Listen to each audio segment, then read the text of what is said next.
Continuamos en Signo Pesos. Diferentes estudios muestran que durante la pandemia se incrementaron muchas brechas en Colombia, en términos, por ejemplo, de pobreza, de ingresos y de oportunidades. Pero, ¿qué habrá pasado con los salarios? Para hablar del tema quiero saludar a la doctora Mónica García.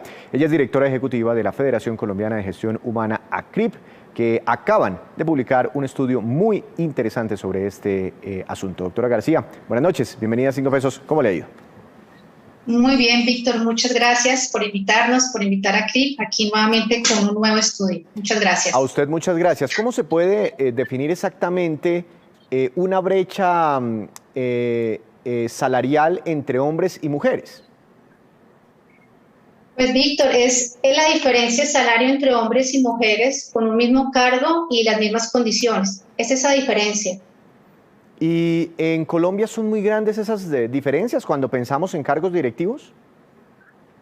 Sí. Nosotros en Colombia, bueno, quedamos un poco impactados por los resultados. La respuesta es sí, existen a todos los niveles diferencias y nosotros estudiamos particularmente 5 niveles organizacionales y por los datos, por ejemplo, en alta gerencia, un hombre venga un 36% más de salario que una mujer.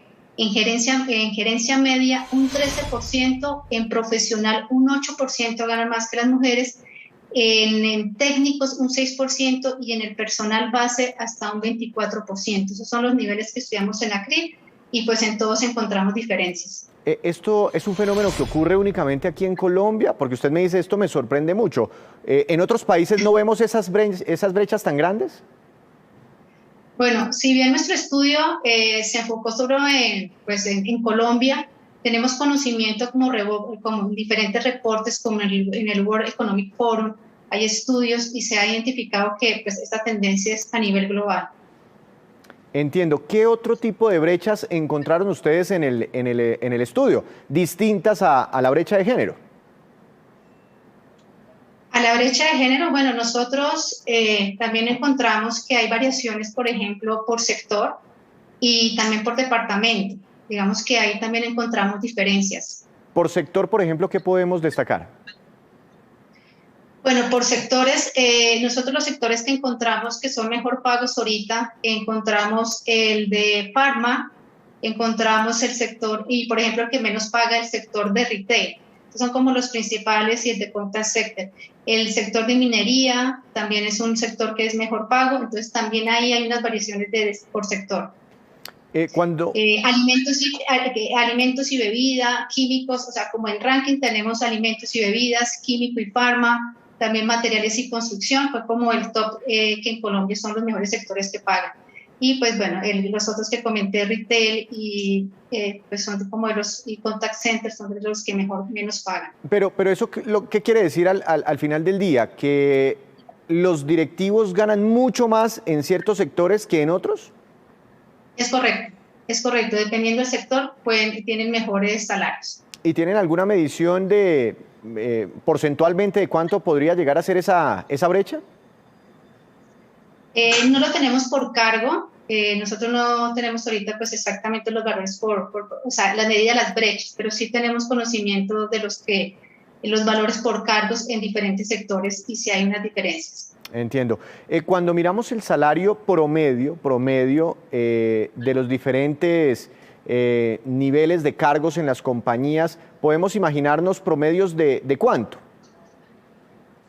Nosotros tenemos mapeado 6 niveles, por ejemplo, en alta gerencia nosotros un promedio mes en alta gerencia es de 26.900.000 pesos, en gerencia media el promedio que encontramos en la investigación 13.156.000, en un profesional 5.982.000, un profesional senior, en un profesional junior encontramos 4.148.000, y en un técnico 1.900.000 pesos. Son como los cargos que mapeamos y sacamos los promedios.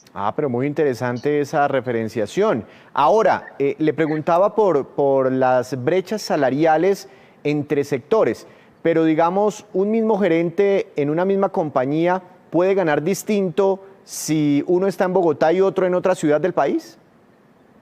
Sí, es correcto. Puede haber también diferencias por departamento. Nosotros tenemos como un top de las zonas con mejores asignaciones salariales y tenemos en número 1 Cundinamarca, seguido de Antioquia y tercero Valle del Cauca. Entiendo. Bueno, las empresas no están obligadas a incrementar a todos sus trabajadores el salario en línea con el incremento del salario mínimo que fijan el gobierno nacional, las centrales obreras y los empresarios. Únicamente eso rige para aquellos que devengan ese salario mínimo. Pero ustedes pudieron medir el resto de los empleados, ¿qué incremento salarial tuvieron para este 2022? Bueno, Víctor, nuestra muestra, el 50% aproximadamente de la muestra, la respuesta fue básicamente la base de la inflación hasta un 6%. Y el otro 50% pues varió entre un 7% hasta un 10%. Eso fue más o menos lo que obtuvimos como muestra. Entiendo. Una última pregunta. A propósito de ese incremento en el salario mínimo, ¿esto les pegó muy duro a las compañías, a las empresas del país?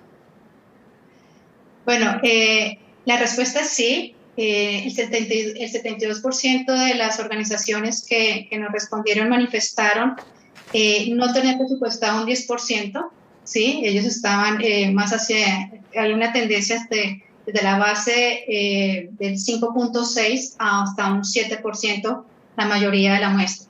Entonces, pues sí hay una diferencia y sí les impactó en los presupuestos. Recordemos que el salario mínimo se ajustó para este 2022 frente al 2021 en 10,07%. Doctora García, muchas gracias por contarnos los resultados de este estudio. Feliz noche. Feliz noche, Víctor. Muchas gracias. Las brechas salariales en Colombia.